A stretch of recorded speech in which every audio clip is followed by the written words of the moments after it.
இன்னைக்கு இந்த வீடியோவில் கோதுமை மாவை வச்சு ஒரு சூப்பரான ஸ்வீட் ரோல் தான் எப்படி செய்யறதுன்னு பார்க்க போகிறோம். இது சாப்பிட்றதுக்கு ரொம்பவே சாஃப்ட் அண்ட் டேஸ்டியாக அட்டகாசமாக இருக்கும். இதை உங்கள் வீட்டில் இருக்கிற குட்டீஸ்லேருந்து பெரியவங்க வரைக்கும் ரொம்பவே விரும்பி சாப்பிடுவாங்க. இந்த ஸ்வீட் ரோல் நம்ம வீட்டில் இருக்கிற பொருட்களை வச்சு சிம்பிளாக டக்குன்னு செஞ்சு முடிச்சிடலாம். இது செய்யறதுக்கு ரொம்பலாம் டைம் ஆகாது.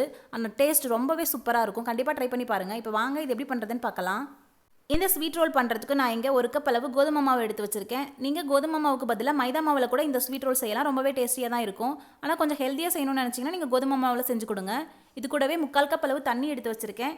இதுக்கப்புறம் ஒரு 1/2 கப் அளவு பால் எடுத்து வச்சுருக்கேன். இது காய்ச்சாத பால் தான். இது கூடவே 2 ஸ்பூன் சுகர், கலருக்காக ஒரு பிஞ்ச் மஞ்சள் தூள் எடுத்து வச்சுருக்கேன். கொஞ்சமாக சால்ட், அதுக்கப்புறம் வாசனைக்காக ஏலக்காய் பவுடர் கொஞ்சம் எடுத்து வச்சுருக்கேன். இதுக்கப்புறம் ஒரு முட்டை எடுத்து வச்சுருக்கேன். இந்த முட்டையோட வாசனை வராமல் இருக்கிறதுக்காக தான் நம்ம இதில் ஏலக்காய் பவுடர் சேர்க்குறோம். உங்களுக்கு ஏலக்காயோட ஸ்மெல் பிடிக்காதுன்னா உங்ககிட்ட வெனிலா எசன்ஸ் இருந்ததுன்னா நீங்கள் வெனிலா எசன்ஸ் கூட கொஞ்சமாக சேர்த்துக்கோங்க. இதுக்கப்புறமா இது கூடவே ஒரு 1/2 கப் அளவு ஃப்ரெஷ்ஷாக துருவின தேங்காய் எடுத்து வச்சுருக்கேன். இதுக்கப்புறம் சுகருக்காக ஒரு 3 டேபிள் ஸ்பூன் அளவு நாட்டு சக்கரை எடுத்து வச்சுருக்கேன். நீங்கள் நாட்டு சக்கரைக்கு பதிலாக வெள்ளை சக்கரை கூட சேர்த்து செய்யலாம். உங்கள் இனிப்புக்கு ஏற்ற மாதிரி நீங்கள் சுகர் எடுத்து வச்சுக்கோங்க. கொஞ்சமாக முந்திரி, காஞ்ச திராட்சை எடுத்து வச்சுருக்கேன். இந்த மாதிரி நீங்கள் நட்ஸ் சேர்த்து செய்யும்போது சாப்பிட்றதுக்கு ரொம்பவே டேஸ்டியாக இருக்கும். குழந்தைங்க விரும்பி சாப்பிடுவாங்க.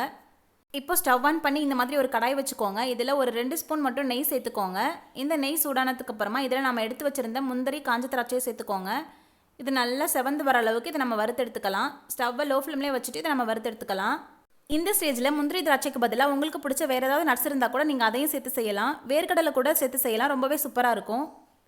ஆனால் நீங்கள் எந்த நட்ஸ் எடுத்தாலும் இந்த மாதிரி நெய்யில் நல்லா வறுத்தெடுத்து சேர்த்துக்கோங்க. அப்போ தான் ரொம்பவே சூப்பராக இருக்கும். சாப்பிட்றதுக்கு ரொம்பவே டேஸ்டியாக இருக்கும். இப்போ பாருங்கள், இந்த மாதிரி முந்திரி திராட்சையை நல்லா வறுத்தெடுத்தாச்சு. இப்போ இதில் நம்ம எடுத்து வச்சுருந்த தேங்காயை சேர்த்துக்கோங்க.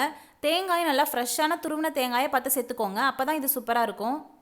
தேங்காயை ரொம்ப நேரம் வறுக்க வேண்டிய அவசியம் கிடையாது. ஓரளவு சூடாகிற அளவுக்கு வறுத்தெடுத்தா போதும். இப்போ இந்த மாதிரி வதக்கினதுக்கு அப்புறமா இதில் நம்ம எடுத்து வச்சுருந்த நாட்டு சக்கரையை சேர்த்துக்கோங்க.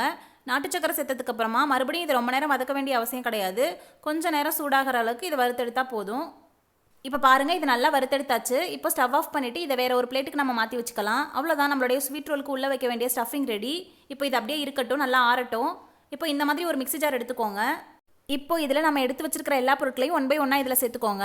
இனி உங்கள் வீட்டில் இருக்கிறவங்க ஸ்நாக்ஸ் கேட்டால் இந்த மாதிரி ஸ்வீட் ரோல் செஞ்சு கொடுங்க. இதை நம்ம சிம்பிளாக செஞ்சு முடிச்சிடலாம். ஆனால் இதோட டேஸ்ட் ரொம்பவே அட்டகாசமாக இருக்கும். இது சாப்பிட்றதுக்கு அந்தளவு அருமையாக இருக்கும். கண்டிப்பாக ட்ரை பண்ணி பாருங்கள்.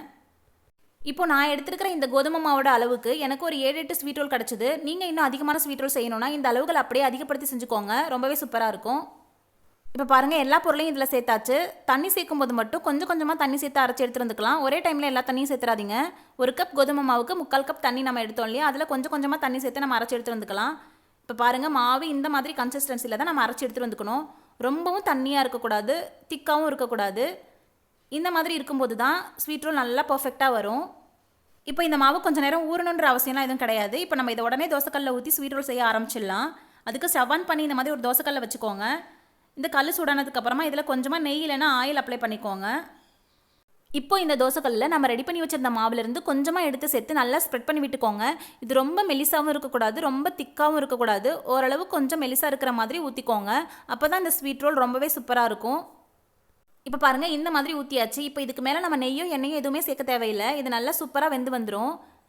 இப்போ பாருங்கள், ஒரு சைடு நல்லா சூப்பராக வெந்துருச்சு. இப்போ நம்ம இதை திருப்பி போட்டுக்கலாம். திருப்பி எடுக்கும்போது பார்த்து எடுத்துக்கோங்க. அவ்வளோதான், இது இன்னொரு சைடும் நல்லா இப்போ கொஞ்சம் நேரம் வெந்து வரட்டும். இப்போ பாருங்கள், இன்னொரு சைடும் சூப்பராக வெந்து வந்துருச்சு. இப்போ இதை நம்ம எடுத்து ஒரு பிளேட்டுக்கு மாற்றி வச்சுக்கலாம். எடுக்கும்போது இது ரொம்ப மெலிசாக இருக்கிறதுனால பிஞ்சு வரத்துக்கு சான்ஸ் இருக்குது. அதனால் பார்த்து எடுத்துக்கோங்க. இப்போ இந்த மாதிரி நம்ம எல்லா மாவையும் ஊற்றி எடுத்து ஒரு பிளேட்டுக்கு மாற்றி வச்சாச்சு.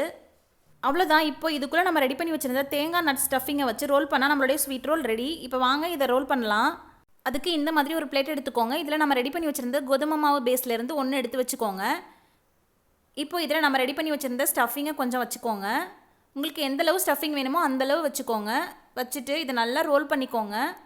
ரோல் பண்ணுறதுக்கு இந்த மாதிரி ஸ்டஃபிங் வச்சதுக்கப்புறமா இதை கொஞ்சமாக மெதுவாக எடுத்து இந்த மாதிரி ஒரு 2 சுற்றி சுற்றிக்கோங்க. இதுக்கப்புறம் 2 சைடும் ஓரங்களில் இந்த மாதிரி மடித்து விட்டுக்கோங்க. மறுபடியும் ஒரு சுற்றி எடுத்தால் நம்மளுடைய ஸ்வீட் ரோல் சூப்பராக ரெடி. இந்த ஸ்வீட் ரோலில் நம்ம கோதுமை மாவு கூட முட்டை சேர்த்துருக்கிறதுனால இது ரொம்பவே சாஃப்டாக இருக்கும். ரோல் பண்ணுறதுக்கு அழகாக ஈஸியாக வரும். இந்த மாதிரி எல்லாத்தையும் ரோல் பண்ணி ஒரு பிளேட்டுக்கு மாற்றி வச்சுக்கலாம். நான் சொன்ன மாதிரி நான் எடுத்த அளவுகளுக்கு எனக்கு இங்கே 7 ஸ்வீட் ரோல் கிடச்சிது. எல்லா ஸ்வீட் ரோலையும் ரோல் பண்ணி இந்த மாதிரி ஒரு பிளேட்டுக்கு மாற்றி வச்சுட்டேன். அவ்வளோதான், இப்போ வீட்டில் இருக்கிறவங்களுக்கு சாப்பிட கொடுக்க வேண்டியது தான். இந்த ஸ்வீட் ரோல் நம்ம உள்ளே வச்சிருக்கிற ஸ்டஃபிங்கோட சேர்த்து சாப்பிடும்போது ரொம்பவே அட்டகாசமாக இருக்கும். எப்போதும் ஒரே மாதிரி ஸ்நாக்ஸ் செஞ்சு கொடுக்காம இந்த மாதிரி டிஃப்ரெண்ட்டாக ஹெல்த்தியாக செஞ்சு கொடுங்க. ரொம்பவே விரும்பி சாப்பிடுவாங்க. கோதுமை மாவை வச்சு செய்யக்கூடிய ரொம்பவே டேஸ்டியான இந்த ஸ்வீட் ரோலை நீங்களும் உங்கள் வீட்டில் ட்ரை பண்ணி பார்த்துட்டு எப்படி இருந்ததுன்னு மறக்காம கமெண்ட் செக்ஷனில் சொல்லுங்கள். இந்த வீடியோ உங்களுக்கு பிடிச்சிருந்ததுன்னா லைக் பண்ணுங்கள், ஷேர் பண்ணுங்கள். இந்த மாதிரியான நிறைய வீடியோஸ்க்கு மறக்காம ரச்சு விலாக்ஸ் சேனலை சப்ஸ்கிரைப் பண்ணிடுங்க.